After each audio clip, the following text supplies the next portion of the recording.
Okay, so dalam munakahat ni it's not just about kahwin, tapi it's about what happens before kahwin, what happens during kahwin, what happens during alam perkahwinan, dan what happens after kahwin. Okay, after kahwin maybe what happens about nafkah, what happens about penjagaan anak, what happens about faraid.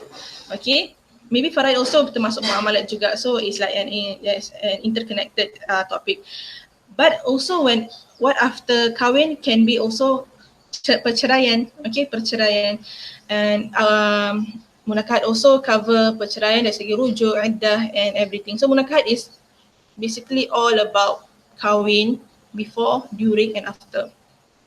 Okay, now we are going to talk about what happens or what usually happens before seseorang tu bernikah lah. So peminangan. Okay, peminangan kita also can call it pertunangan. Alright. Al-khidbah dalam bahasa Arab ialah permintaan seorang laki-laki kepada seorang perempuan untuk dijadikan isteri menurut cara-cara yang berlaku di kalangan masyarakat. So di sini when cakap cara-cara yang berlaku di kalangan masyarakat, okay, we kirakan dalam penuntut apa yang dituntut oleh syariah, at the same time ikut uruf masyarakat masing-masing.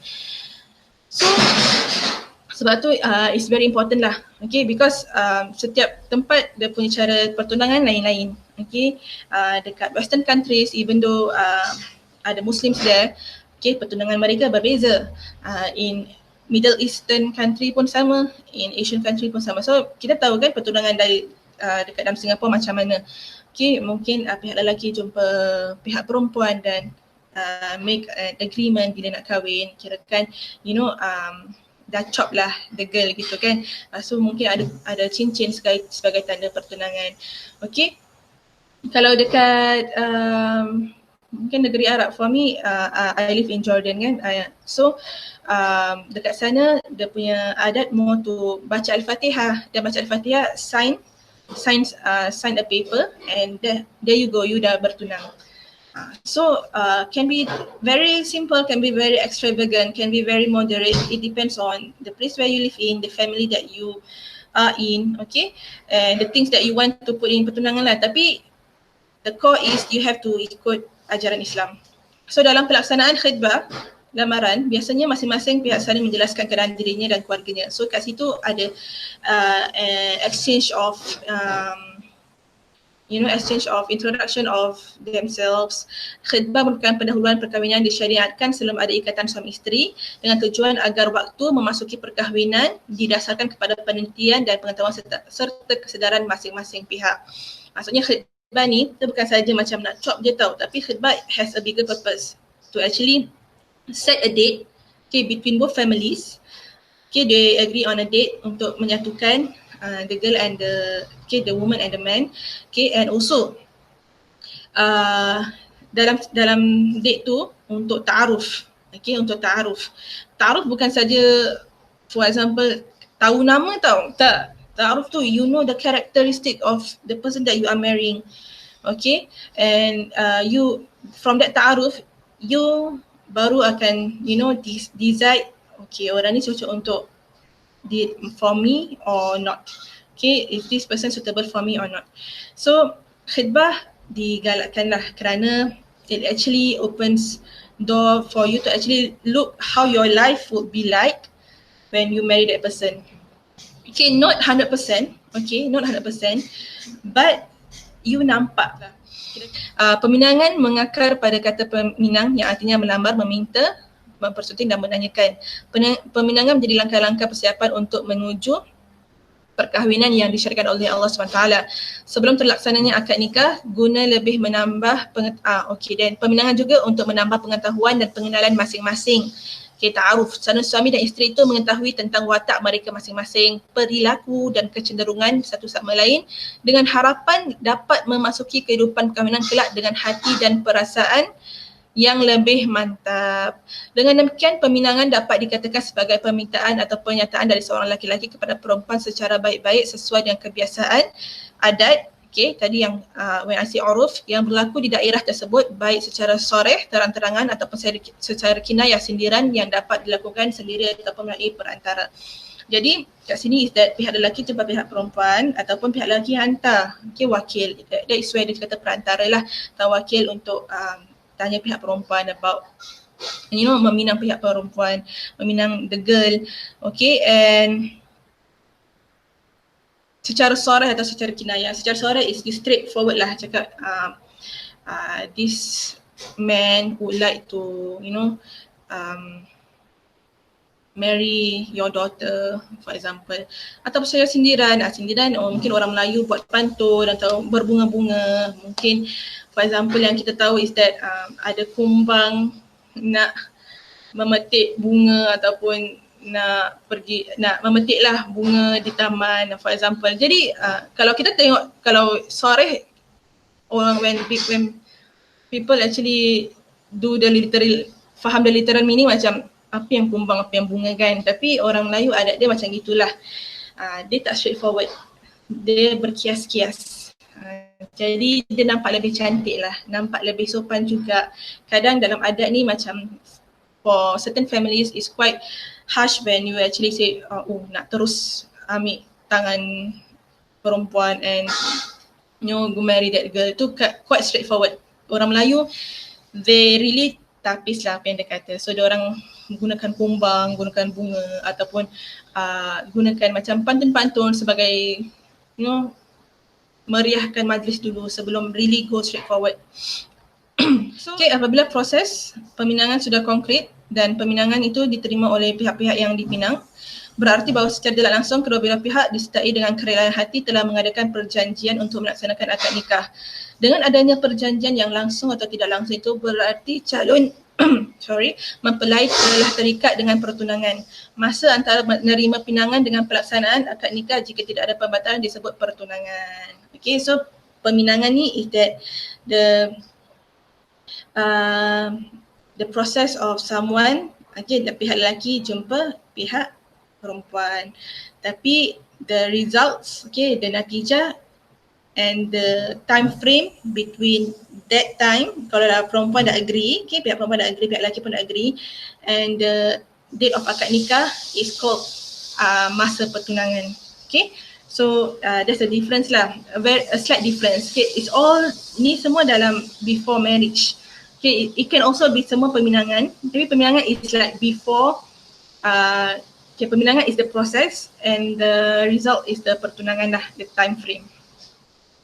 Okay, so apakah hukum ataupun apakah dalil pertunangan atau peminangan?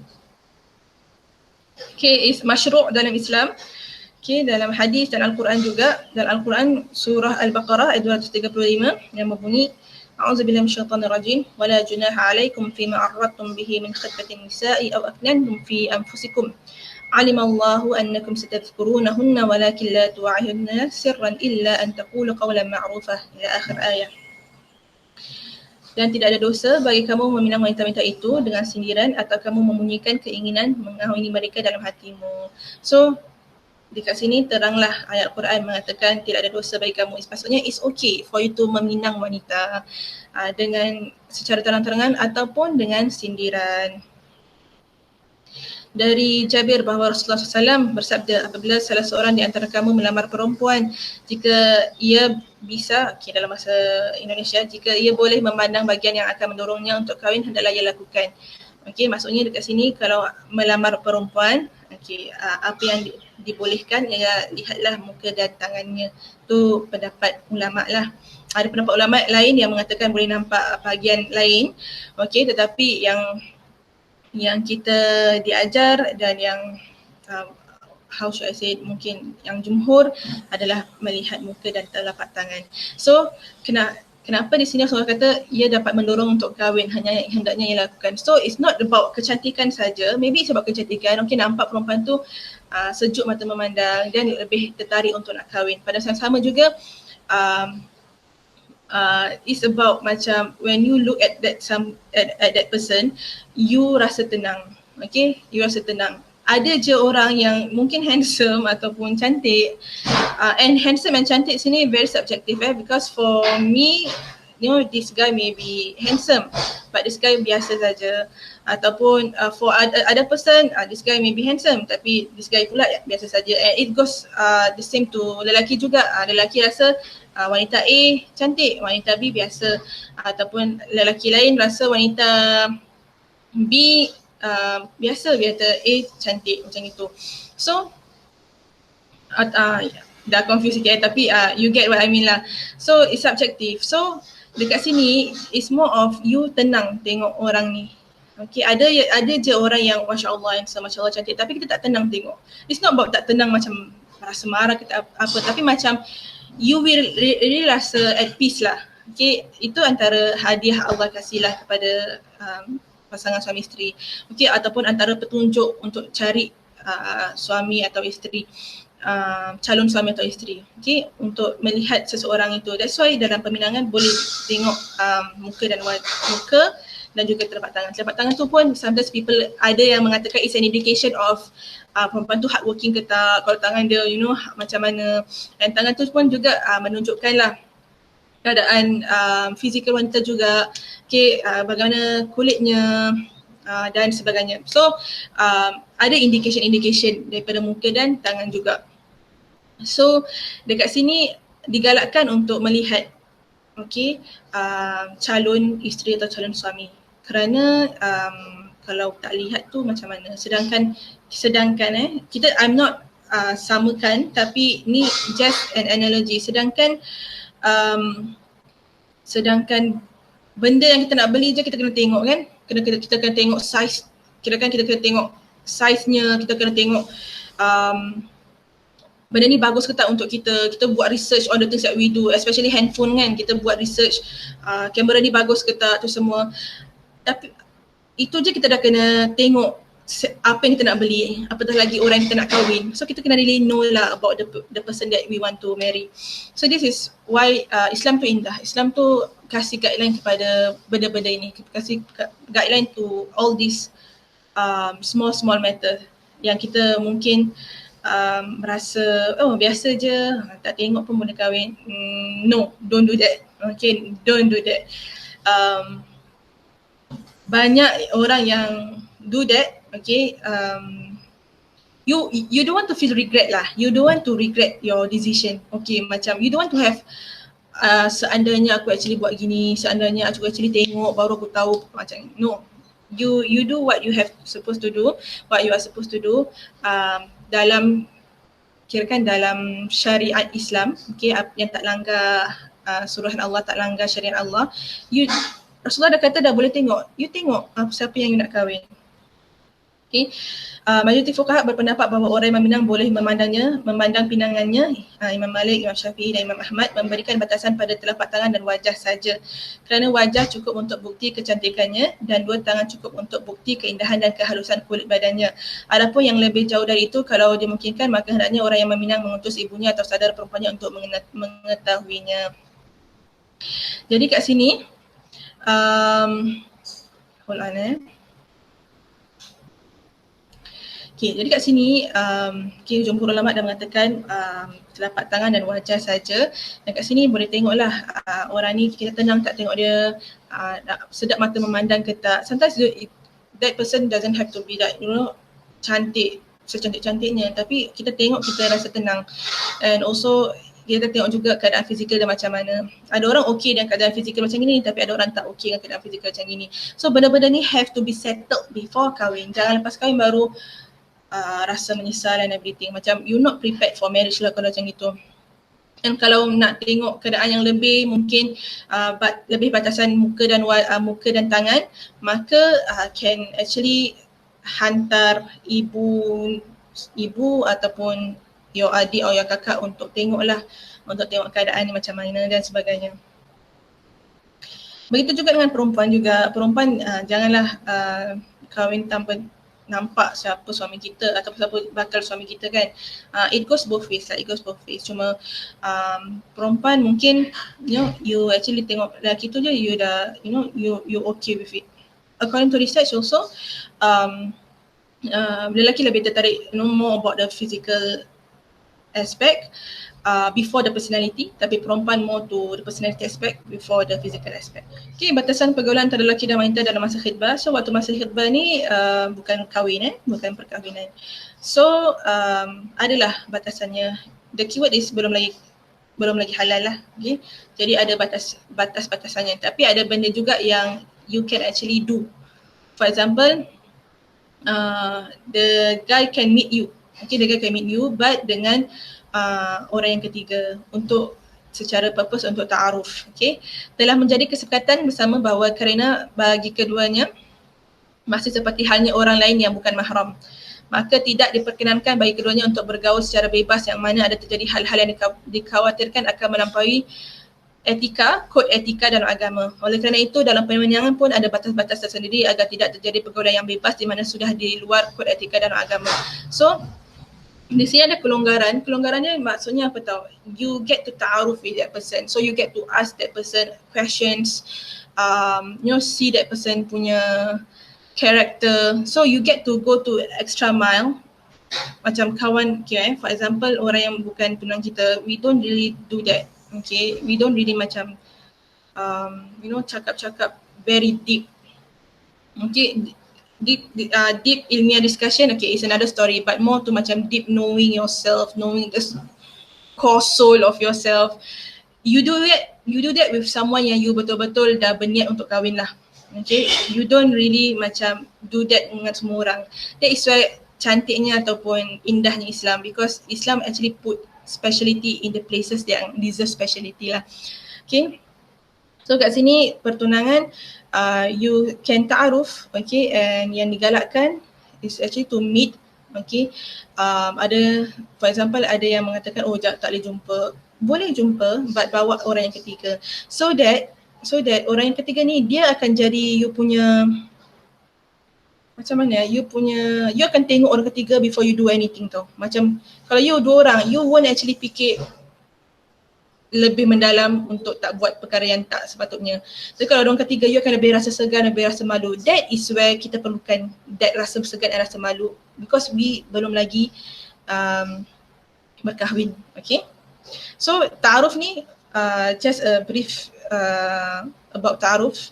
Okay, ta'aruf ni is more of you know that person with the intention to actually marry that person. Okay, so how to know that person? Okay, we won't know that person 100%. Okay, before kahwin mesti orang akan nampakkan kebaikan dia, berlakon jadi orang baik. That is where you have to strategize lah. Strategize. Dalam benda kita beli benda, dalam kita shopping pun kita strategize what, right?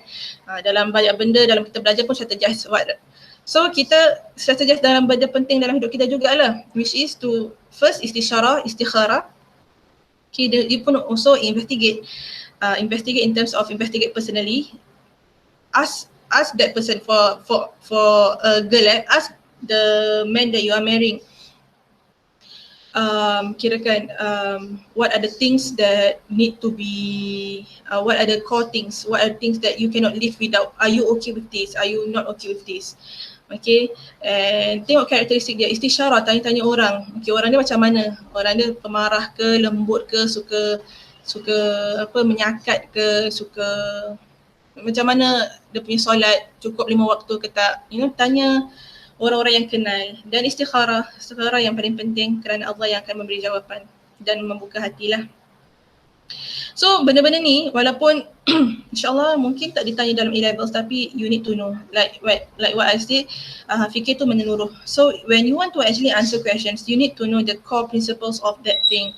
So when you know, ta'aruf tu is actually to get to know better your future spouse. You know the hikmah behind that. You know the hikmah behind pertunangan. Okay, you know the hukum behind ta'aruf. So for example, kalau A-levels mengatakan bahawa A-levels ask you questions on peminangan dan apakah langkah-langkah dalam peminangan dan apakah langkah-langkah untuk perkahwinan itu menjadi bahagia atau makmur. You can put one of it is ta'aruf. Okay, ta'aruf tu adalah satu langkah-langkah yang penting dan diperlukan sebelum berkahwin. Because kalau you tak ta'aruf, then why are you marrying that person? You have to ask that to yourself lah. Okay, so pihak laki-laki diperbolehkan untuk berkunjung namun sebatas berbincang untuk mencari informasi dari pihak perempuan. Okay, dia berkunjung ke rumah perempuan lah dan berbincang-bincang mencari informasi dari pihak perempuan. Dia bukan macam berbual kosong tahu dah makan ke belum, ke you know all the kosong-kosong point talk. Dia mau tu cari informasi dari pihak perempuan. Melihat pada tunang, kita dah discuss on that. Kehadiran muhrim tidak bertindak sebagai pencegah jika ada penyimpangan di antara keduanya. Okay, muhrim akan give you that rasa macam okay, aku tak buat ni, aku tak buat tu, ada orang nampak.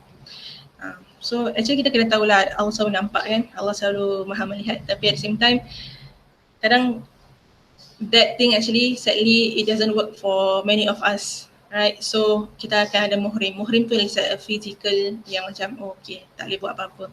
So that is also pencegah lah, okay, satu darai juga. Okay, kita cakap tujuan peminangan Pertama adalah mempermudah dan memperlancar jalan untuk perkenalan. Kedua, supaya di antara keduanya rasa cinta dan kasih lebih cepat tumbuh. Dan ketiga, menimbulkan efek ketenteraman jiwa dan kemantapan hati bagi pihak yang akan menikahi atau yang akan dinikahi dan tanpa adanya pihak-pihak yang mendahului. So yang pertama adalah mengenalilah ta'aruf. Yang kedua adalah untuk rasa cinta dan kasih lebih cepat tumbuh. Maksudnya dalam pertunangan tu tak salah untuk dah ada perasaan suka ataupun perasaan sayang antara each other. Dia tak salah, it's natural. Okay, how you actually manage your feelings tu yang will determine lah hukum perasaan tu. So and kalau jadi it's a good thing because you dah actually have that you dah start to actually develop feelings with that person. So when you marry that person, it will be a plus point lah for you. Dan also menimbulkan efek ketenteraman jiwa. Kat sini is that you mantapkan, kirakan mantapkan hati bagi pihak yang ingin menikahi atau dinikahi. So you are contented with the person that you are going to marry and tak ada pihak-pihak yang mendahului. So when you dah tunang, you dah pinang tu, kirakan dah tak, orang lain dah tak boleh pinang lah. Serang kata orang yang tak pinang and you dah kirakan dah chop that person. So ni antara tujuan lah peminangan. About yang kemantapan hati bagi pihak yang akan menikahi. So you have to be 100% contented. Kalau 99% pun you have to check back. So you have to be 100% contented and that is where you know that you really are ready to marry. Okay, ni AMLA. If you guys familiar with AMLA, is Administration of Muslim Law Act. So kat Singapore ada mahkamah syariah dan kita pun ada our own law book or law guidelines and it's called AMLA lah, Administration of Muslim Law Act. And Administration of Muslim Law Act it actually addresses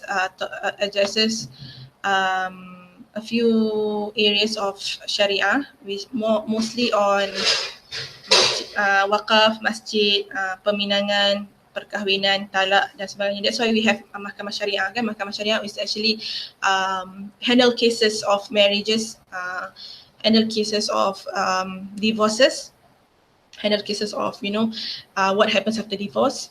ROMM also handle cases for pernikahan dan sebagainya. So betrothal kat sini, okay, peminangan ataupun pertunangan. If any person shall either orally or in writing and either personally or through an intermediary have entered into a contract of betrothal in accordance with the Muslim law and shall subsequently refuse without lawful reason to marry the other party to such contract, such other party being willing to perform the same, the party in default shall be liable, okay, to pay to the other party the sum which agreed in the contract by which the marriage was arranged is to be paid by the party in the breach of the contract. If a male to pay as damages the amount of expended in good faith, the payments and of gifts mentioned in the subsection may be recovered by action in the Sharia court. So, dekat sini maybe tak semua orang familiar with the law. Okay, tak semua orang familiar with the law. But there's such thing in Islam where when you tunang, okay, waliyahzubillah, you putus tunang. Okay, waktu tunang tu maybe ada some gifts, okay, ada some hadiah yang dah diberi. So apa yang akan jadi dengan hadiah-hadiah tu when pernikahan tu tak jadi, nak dibagi balik ke dan bagaimana. So dekat sini kirakan Singapore Muslim law gunakan this law lah, maksudnya siapa yang kirakan yang breach the contract, maksudnya siapa yang decide to actually putuskan tunang, dia ada consequences dia. Ada consequences dia, maybe dia kena bayar balik the things that dah siap untuk dah di deposit untuk kahwin. For example, dah deposit untuk buat majlis. So kalau dia putuskan tunang, deposit tu macam mana kan. So orang yang putuskan tunang tu, dia yang kena, dia kena responsible for that. Dia kena mungkin bayar balik dan sebagainya. Dan also dalam syariah pun ada juga, Imam Hanafi berbeza dengan Imam Malik, and Imam Ahmad dan Imam Syafi'i bersama pendapat lah. And the interesting part is berbeza pendapat kan about kasih balik hadiah. And the thing that struck me is opinion of Imam Malik. Imam Malik, Al-Malikiyah, mazhab Malik. Mazhab Malik more to, they actually say dia tengok tahu siapa yang putuskan tunang, siapa yang putuskan tunang, maka orang tu yang akan kasih balik hadiah. So siapa yang kena putus, siapa yang kena putus tu, maka dia tak perlu kasih balik hadiah. Why? Because mazhab Malik mengatakan bahawasanya biar tak terbeban. Because first dah terbeban dengan sakitnya diputuskan kan. Jadi biar tak terbeban dengan nak kena kasih hadiah balik. So dekat situ we can see that fikih, our mazhab, our ulama-ulama pun dah actually really think about emotional support, really think about the rights of women and the rights of men juga. So this very cantik. Macam siapa yang putuskan, dia yang akan kena kasih balik hadiah, dan siapa yang tak putuskan, maka tak perlu kasih balik hadiah. Ni untuk jaga maslahat lah.